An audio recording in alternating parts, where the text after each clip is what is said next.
muchísimas gracias por haber venido. Yo quería simplemente daros la bienvenida, agradeceros y dar también la bienvenida pues, a las dos personas que van a intervenir a continuación de mí. En nombre del Círculo de Bellas Artes, Diego, quería agradecer y decir unas muy breves palabras, prometo, porque sobre todo, pues bueno, creo que todos venimos, y yo el primero, a escuchar a José López Almagro, el director de la película, del documental que vamos a ver, Eduardo Rosales y Murcia, y también a Juan Antonio López Delgado, miembro de la Academia de Historia, como creo que está aquí introducido en el cartel que estamos proyectando. Quería agradecer a los dos su presencia aquí, pero también muy especialmente a José, pues bueno, la propuesta, ¿no? Porque fue una propuesta de él que nos hizo llegar, ¿no? Con muy buen sentido. Decía, bueno, creo que es un buen lugar el Círculo para presentar esta película. Bueno, pues incluso por la vecindad en la que estamos un poco, ¿no? Cerca, no demasiado lejos del taller, ¿no? de Rosales, como conmemora una placa, ¿no? En la calle Libertad, creo que es, ¿no? Si no me equivoco, sí, que yo paso muy frecuentemente por allí, ¿no? Para venir aquí.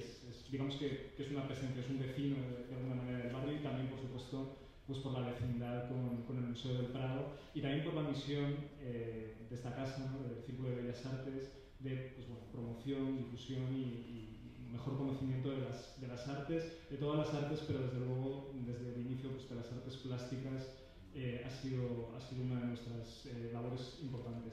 Cuando José me habló de esta propuesta y del tema del documental, ¿no? Eduardo Rosales y Murcia, que no sé si para algunas personas puede ser como una asociación novedosa, en fin, para las personas evidentemente que igual no conozcan bien la biografía de Rosales. A mí en cambio me resultó muy natural, se lo conté pues por mi admiración a Ramón Gaya, ¿no? Que un insigne murciano, y que tan maravillosas páginas, ¿no? Y bueno, siempre es poeta, siempre breves como solía ser él, pero tan maravillosas notas dejó sobre Rosales en general, incluso sobre la relación de Rosales con Murcia. De manera que para mí no era una sorpresa completa, también como admirador, aficionado, amateur, digamos, la obra de Rosales, que es verdaderamente bueno, pues uno de los artistas más importantes, como bien sabéis, de los últimos siglos en España, y al nivel que le quisiéramos dar, pero que me da la impresión de que a veces, ¿verdad?, no tan presente como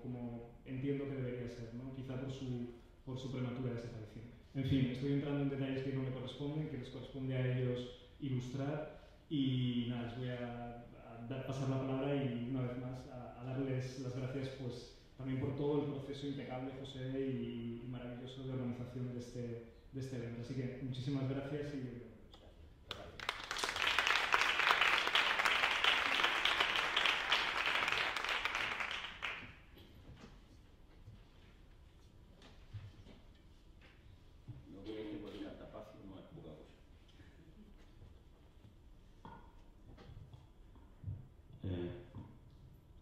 En 1921 se dieron los primeros pasos para llevar a cabo el homenaje en piedra a Rosales que hoy admiramos en el paseo de su nombre.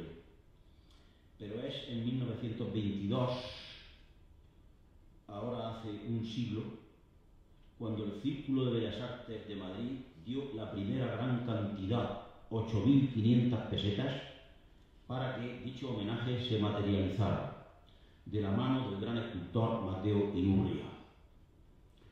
Señoras y señores, agradezco muy de veras su presencia en este acto y me siento muy honrado y sumamente agradecido a las autoridades y responsables de esta institución, el Círculo de Bellas Artes, honrado porque pudiera ahora, en esta coyuntura, devolver a Madrid algo de lo que Madrid me ha dado desde mi preadolescencia, cultura artística. Así como mi padre entonces me enseñó a disfrutar de Velázquez en el Museo del Prado y de Eduardo Rosales en el Casón del Buen Retiro, mi hijo ha podido quizá contagiarse de aquella pasión mía y aquel embeleso por Rosales y materializar al cabo su admiración en un documental. Yo he escrito ya 6 libros y numerosos ensayos y artículos sobre Eduardo Rosales y posibilité que llegaran a Murcia, a su Museo Ramón Gaya, dibujos y pinturas de nuestro gran pintor, realizados en Murcia, los más de ellos al aire libre, que yacían en colecciones privadas madrileñas. A algunos de ustedes les ha podido pasar lo que a Juan Ramón Jiménez, según cuenta en su diario Juan Guerrero Ruiz, el cónsul general de la poesía, como lo llamaba Federico García Lorca. Dice Juan Guerrero Ruiz en su diario Juan Ramón de viva voz: me lee el retrato de Rosales. Naturalmente, si es leído, es el retrato, pero un retrato lírico, un retrato que él llamó en su libro Caricaturas líricas, en su libro Españoles de Tres Mundos. Me lee el retrato de Rosales. Comienza diciendo que otro pintor, Emilio Sala, que lo conoció ya viejo, es decir, Juan Ramón Jiménez, a Emilio Sala, le habló de él diciéndole que pintó la muerte de Lucrecia en un salón alto del Congreso, que un político le concedió. Le pregunto qué político fue y me dice que don Adelardo López de Ayala. Bueno, contextualicemos aunque sea mínimamente. Este es un raro y olvidado escritor de la época realista o post-romántica, si se quiere decir así, como Manuel Tamayo Baus, dramaturgo, poeta, muy olvidado, aunque realmente a Manuel Tamayo Baus, por ejemplo, su locura de amor la reeditó nada más y nada menos que Manuel Arturo Aguirre.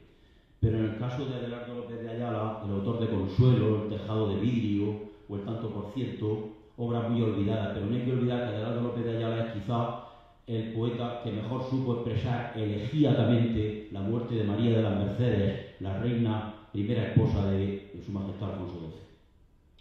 Pues bien, que un político le concedió. Le pregunto qué político fue y me dice que don Adelardo López de Ayala.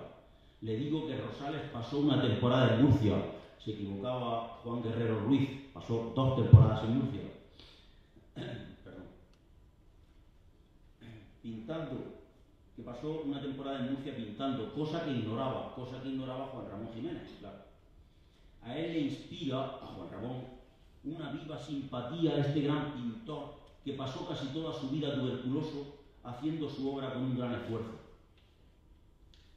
Sí, ustedes, o algunos de ustedes, han podido pasar también por aquel desconocimiento de las estadías murcianas de Eduardo Rosales. Yo me he encontrado en la prensa de Murcia a las veces confundidos Eduardo Rosales y Luis Rosales. No importa, si me permiten otra vez lo repito, no importa.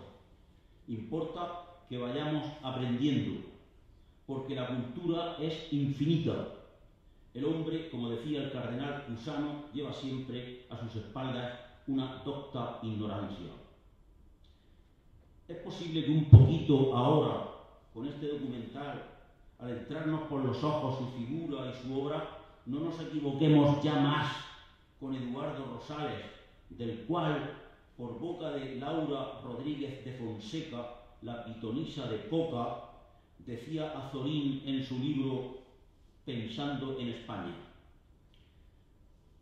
Y como contemplara Gustavo un cuadro que pendía en el testero, encima del sofá, Laura dijo: es el Hamlet de Eduardo Rosales, viaja siempre conmigo.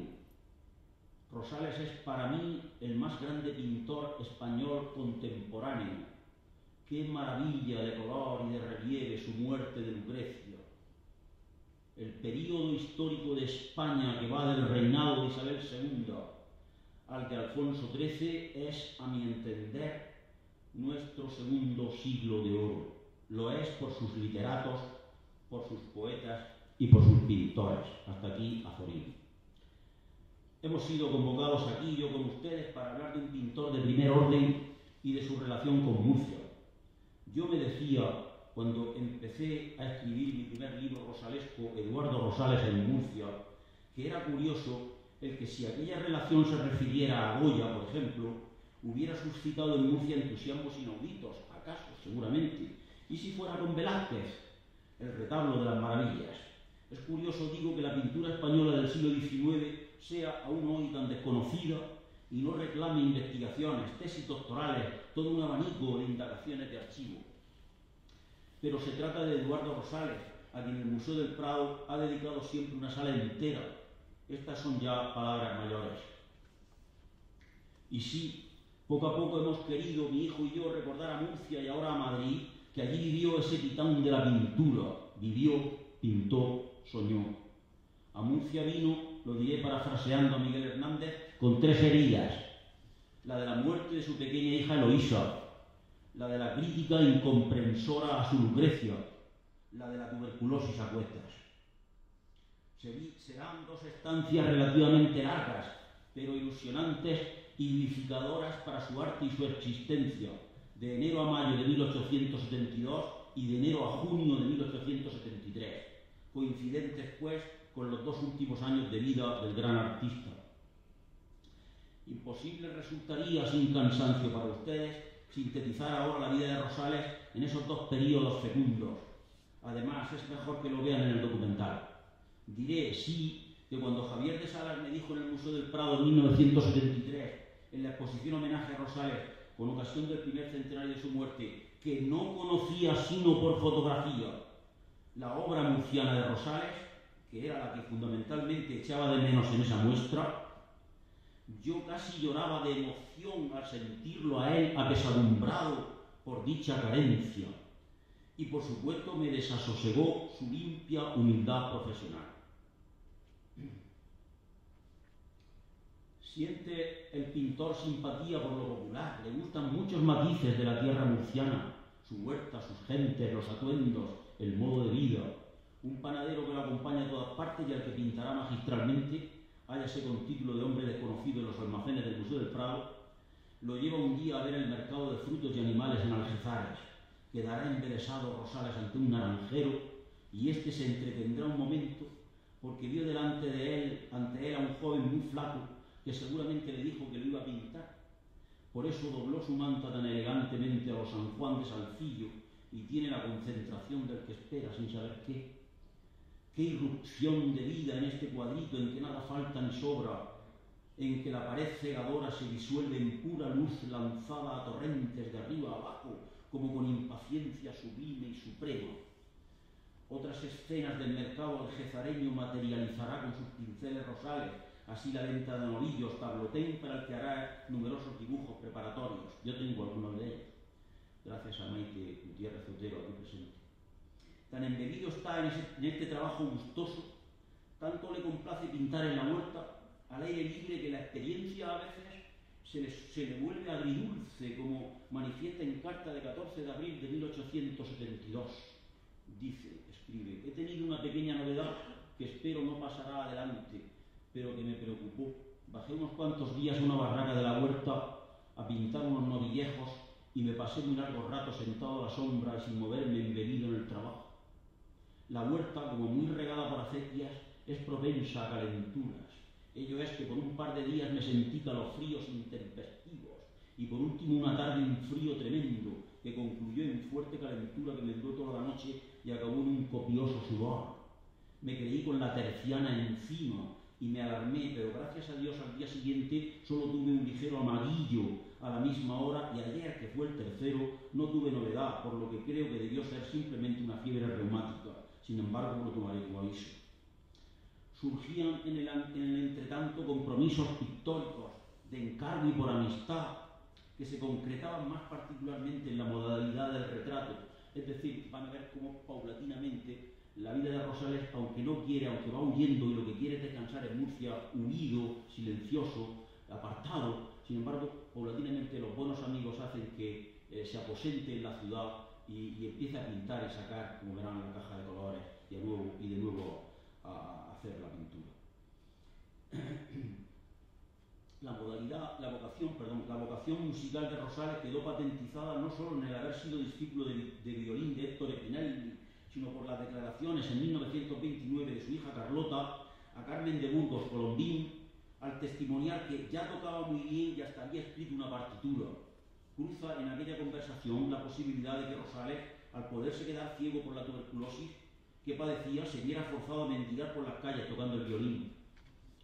Pues bien, fue muy amigo de Rosales y este pintó su expresivo rostro moreno el gran compositor murciano Antonio López Almagro, y reforzó en Murcia, a donde había ido a buscar antigüedades, amistad con el gran bibliófilo, erudito musical y zarzuelista madrileño Francisco Asenjo Barbieri.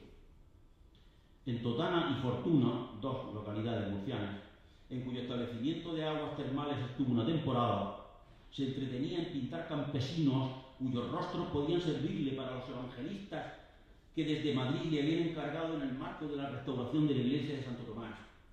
Para las pechinas logró culminar dos, San Juan y San Mateo, en el edificio llamado Contraste de la Plaza de Santa Catalina de Murcia. En Murcia pintó dos evangelistas, que ahora están en los Jerónimos, por cierto. Han pasado de la Catedral de la Almudena a los Jerónimos. Esta mañana hemos vuelto a verlos. Están muy altos, pero en fin, altísimos. Perdón. Asimismo, y cada vez más imbricado en la vida social de esta ciudad, pinta el retrato de algunos miembros de la familia Marimbaldo e hizo amistad francamente fraterna con José, arquitecto notable. La corona imperial de plata de Nuestra Señora de la Fuensanta, robada en su santuario del monte, viviendo allí él, en el edificio contiguo al santuario, robada en su santuario del monte, fue sustituida por otra que ejecutó el platero y diamantista del Cabildo, don José Gascón, según trazas de Rosales y de José Marín Baldo. Y este dato se lo quiero realmente mostrar y ofrecer a los, si hay algún joven investigador, aunque no es tan joven, por una tesis doctoral, por una tesina, es decir, el hecho de que Rosales fue también diseñador de joyas. Esto es realmente rarísimo, por lo que, hasta donde yo sé, en la diacronía de los pintores decimonónicos nuestros, el diseñar joyas. Y este aspecto, es verdad que quizás le robaran y tal, pero al final hay algún dibujo, queda por lo menos uno, que van a ver en el documental, en donde se ve cómo diseña esa nueva corona para la Virgen de la Fuensanta que fue robada en su santuario. Este amigo de Rosales desempeñaba entonces en Murcia, José Marín Baldo, el cargo de arquitecto provincial, pero su nombre sonaba positivamente fuera de la región por haber dado que hablar en la Exposición Nacional de Bellas Artes del 66, su grandioso monumento a Colón y a la gloria de España por el descubrimiento de América, de que tan complacida quedó Isabel II, En diciembre de 1879, la Junta de Socorro del vecindario de Madrid había aprobado el proyecto de Marín Baldo de construcción de 200 barracas en la Huerta de Murcia para las familias afectadas por la tristemente célebre riada de Santa Teresa, fatal para Murcia aquel octubre de 1879. El mismo Rosales, creyéndose muy mejorado en su salud por los aires salutíferos de la Sierra de la Fuensanta, hizo un precioso dibujo al lápiz de la patrona de Murcia, dibujo que se conserva en el Museo de Bellas Artes de esta ciudad. El erudito murcianista y gestor cultural don Javier Fuentes y Ponte consiguió del maestro Rosales participar como miembro del jurado que habría de dilucidar quiénes serían los ganadores en la sección de pintura de los primeros Juegos Florales Artístico-Literarios celebrados en Murcia en mayo de 1873. Este párrafo me ha salido larguísimo, así me estoy ahogando. Efectivamente, ese aposentamiento en la vida social de Murcia realmente hasta llega a ser jurado de pintura. Realmente hacen ya, al principio no se entera ni de que Rosales está en Murcia, pero cuando se entera del gran maestro del testamento de Isabel la Católica, pues está en Murcia, pues realmente empiezan a buscarse a surgir amistades o a centrarse otras amistades, ¿verdad? Y él se imbrica enteramente en la vida murciana. Esto es lo que os queremos, si me permitís, trasladar, ¿no? Mi hijo y yo. Vuelve Rosales en los días postreros de Murcia a poner su alma entera en el evangelista San Mateo, que apenas puede terminar. Y digo su alma entera porque los evangelistas satisfacían su pasión por la pintura en grande, decorativa y monumental, y son como su autotestamento artístico, son, si se puede decir así, su firma. Y con decir que, aun estando sin terminar, parecen de la mano de Miguel Ángel, está dicho todo. No hay pluma que ponderar pueda el esfuerzo último de nuestro pintor, su aferrarse a la vida que era pintura, a la pintura que era su vida. Como dijo don Ceferino Araujo en una conferencia en el Ateneo Científico, Literario y Artístico de Madrid, curso de 1886-87, los evangelistas son quizás lo mejor que se ha pintado en España en este siglo. condensó hace mucho, Ramón Gaya condensó hace ya muchos años nuestro sentir de hoy. El motivo de estas desilvanadas palabras mías, que si algo valen es por lo que puedan tener de amor a Murcia y a la pintura de Rosales, diciendo: asomaba Murcia para alargar tu muerte, como un carbón brillando todavía, como una sombra tierna, algún cuerpo sin peso, estabas por aquí. Subes a la Fuensanta, pintas unos naranjos, un huertano, unos novillos, un burro quieto como si esperase. Pintas un poco Murcia porque te asomas nada más, y ya solo puedes fragmentos, solo astillas, porque como todo gran pintor, es del torso de donde sacas esos cuadros, y el tuyo está roto, y tu corazón es solo ya fragmentos de ese fuego que te habitaba hasta destruirte. Esta charla, o como quieran ustedes que se llame, debiera cerrarse, y así lo haré, con otra más apretada síntesis de la vida de Rosales, por si alguien necesita insertar las anteriores referencias en un marco vital más general. Seré necesariamente breve. Rosales nació en Madrid el 4 de noviembre de 1836. Sus padres vivían a la sazón en la calle San Marcos 21. Desde muy joven comenzó a sentir los síntomas terribles de la enfermedad, tuberculosis, que le martirizó toda la vida y prematuramente, sin dejarle cumplir los 37 años, le llevó al sepulcro. Su carácter se hizo taciturno y grave siendo todavía un niño. La relativa modesta posición de su familia le veda, además, gozar de las diversiones y alegrías de que disfrutan otros muchachos de su edad, y su existencia transcurre resignada pero melancólica. Ingresó en el año 1845 en el Colegio de los Escolapios de San Antón y estudió después, en 1849, en el Instituto de San Isidro. Pero llevado de sus aficiones, guiado tal vez por un secreto instinto, quizá también por las sugestiones y consejos de algunos compañeros idealistas y soñadores como él, obtuvo Rosales de sus padres en 1851 que le consintieran solicitar su ingreso en la Academia de San Fernando, Centro de las Artes, en Madrid, dirigida entonces por don Federico de Madrazo, antes por su padre José, etcétera, etcétera. En 1852 murió su madre y 3 años después su padre. En el velatorio del cadáver de este refuerza Rosales lazos de amistad con Alejo Vera y Vicente Palmaroni. Huérfano, pues, y sin recursos, nuestro artista y sus amigos pintan algunos retratos y pagan como pueden a modelos que duran poco. Llevaba impreso, como decíamos, Eduardo Rosales el sello de su enfermedad y de sus contrariedades. Su cara era pálida, de facciones muy finas y enjutas. Era empero esbelto, sumamente distinguido y elegante de maneras. Vestía con todo el atildamiento y la limpieza que le permitían sus poquísimos medios económicos. Usaba media melena y barba, tenía la mirada penetrante, inteligente y expresiva, pero también algo vaga e imprecisa, como si viera con dificultad. Su rostro, noble y grave y revelador, a la vez de gran dulzura, sugería involuntariamente la interpretación que muchos artistas dieron al rostro de Cristo. Por ello se prestó a servir como modelo de Jesucristo algunas veces, y los murcianos lo tenemos en el Cristo yacente que van a ver ustedes ahí ahora, del Museo de Bellas Artes de Murcia, y los madrileños en el también Cristo yacente de 1872 del escultor Agapito Valmillano. Un martes de carnaval de 1856 tuvo su primer vómito de sangre, subió su primer escalón de predestinado. Tras sus trabajos con Palmaroli en el Escorial para el libro de Rotondo, Historia del Monasterio de San Lorenzo, marcha a Italia con este amigo artista y con el también pintor Luis Álvarez Catalá. En Roma estudia, pinta, aprende, ama. De su gran amor romano, Carlota escribe: a fuerza de contenerme, ha conseguido convertir mi fanático cariño en un afecto de pura amistad. Si ella me despreciase, iría por el suelo la obra de mis reflexiones. Todavía tiene que investigarse mucho sobre estos amores, si me permite decir. Por eso también les invito a los jóvenes investigadores a que lo hagan. El Estado español concede a Rosales una pensión de gracia, 100 liras mensuales.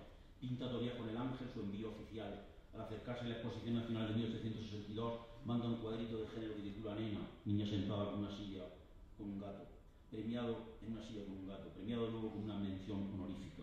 A partir de entonces acometía de lleno la preparación del lienzo que hubo de consagrarle como el primero de los primeros pintores del siglo XIX, doña Isabel la Católica dictando su testamento.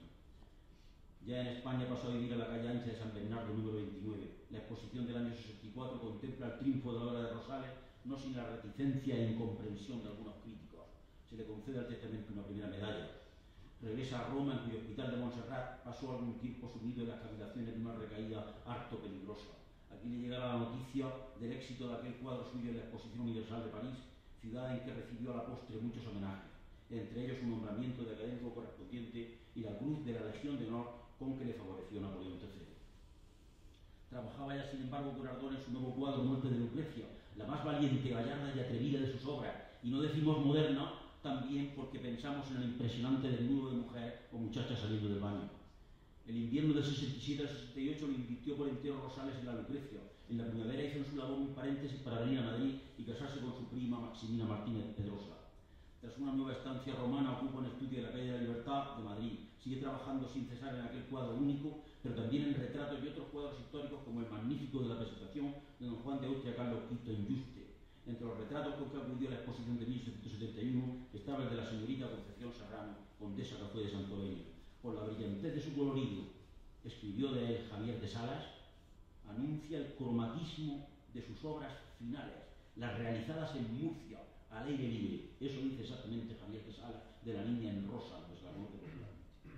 La Lucrecia no gustó, aunque se le concediese a Rosales otra primera medalla. Decepcionado y cada vez más enfermo, recibe la incomparable desventura de ver morir a su hijita Eloísa y no pudiendo más su corazón desconsolado acude a Murcia ya en 1872. Poco a poco, según hemos considerado antes, el clima de esta tierra y el cobijo de amistades buenas le induce a mostrar con renovada, aunque efímera ilusión, sus cualidades excelsas de colorista y de pintor de la luz, extasiándose literalmente con el paisaje y los tipos populares que ve en la Fuensanta, en Algezares, en la misma ciudad. Coincide esta aurora de su vida con la alegría del nacimiento de otra hija, Carlota. A Murcia volverá otra temporada y al Pirineo Oscense, a Panticosa, en 1873, último de su existencia. Acogió Rosales con simpatía el advenimiento de la Primera República que el 7 de agosto de aquel año, bajo la presidencia de Salmerón, ofrecía al artista entonces en Panticosa la dirección del Museo del Prado.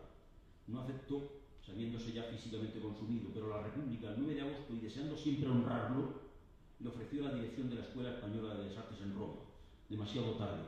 Rosales moría a las 9:30 de la noche del sábado 13 de septiembre de 1873 en su modesta casa madrileña de la calle de Válgame Dios, número 2. El año que viene, si Dios quiere, el 13 de septiembre de 2023, conmemoraremos el 150 aniversario de ese óbito. Perdón y muchas gracias.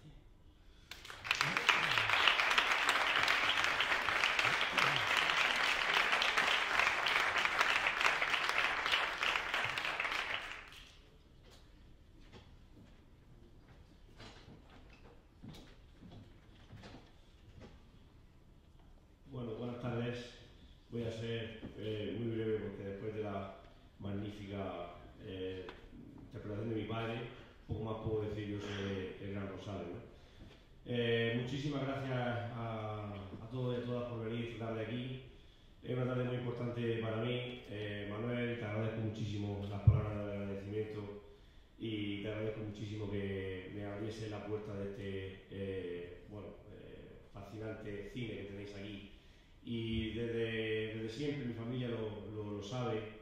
Cuando yo empecé este proyecto del documental, pues bueno, en mis sueños siempre estaba que algún día llegase a Madrid y que se estrenase, pero bueno, estaba muy lejos en mi pensamiento, que se estrenase en el Círculo de Artes, porque siempre he creído que este es el sitio idóneo donde se tenía que proyectar. Gracias una vez más, Manuel, desde aquel primer correo que te mandé, muy humilde, pequeño director de Murcia, que había hecho un documental sencillito sobre Rosales, y gracias por darme esta oportunidad y estar esta tarde aquí y poder proyectar este documental. Bueno, por no extenderme mucho, que al final la pieza creo que la que tiene que hablar esta tarde más que yo. Como mi padre bien ha dicho, la pasión me viene por Rosales pues prácticamente desde mi niñez, porque desde que tenía 9 años aproximadamente, acompañando a mi padre en uno de los viajes a Madrid, que siempre veníamos juntos, me llevó al Museo del Prado y bueno, tras un recorrido por las diversas salas, me planté en la sala 61B, sala privativa del Gran Rosales, y desde entonces, pues yo al ver aquellos cuadros, mi pasión por él ha sido siempre y será muy alta, ¿no? Pasaron los años, al final las circunstancias, pues bueno, pues mira, dediqué a estudiar cine y bueno, es mi pasión. Y esta tarde os traigo mi ópera prima, porque bueno, con mucha humildad y bueno, pues con los medios que he podido he hecho, pero sobre todo con mucho esta pieza documental que cuenta estas dos estancias, como mi padre me ha documentado en Murcia, del Gran Rosales. Y bueno, sobre todo por rescatar esa obra murciana tan magnífica que él pintó allí, al aire libre, y que creo que es necesario conocer, y sobre todo, aunque mi padre ha escrito ya varios libros sobre Rosales y contando estas estancias, pues yo he querido coger el testigo a él y esos libros pues trasladarlos a la pantalla, ¿no? Que tanta fuerza tiene y que el cine tan maravilloso es, para mí, por lo menos para mí. Y bueno, por no extenderme mucho más, os vuelvo a dar las gracias por estar aquí esta tarde. Es muy importante para mí tener la presencia de tantos amigos y amigas y bueno, y todas aquellas personas que se han interesado por conocer el documental y conocer a Rosales un poco más y sus estancias en Murcia. Espero que os guste. Como digo, lo he hecho con todo el cariño del mundo y bueno, y aquí os traigo pues este documental que espero de corazón, de verdad, que os guste, y si no os gusta, bueno, no pasa nada, es decir, yo lo traigo con toda la ilusión en la cara. Gracias al Círculo de Bellas Artes, gracias a todos y bueno, espero que os guste de corazón. Gracias por venir, muchísimas gracias.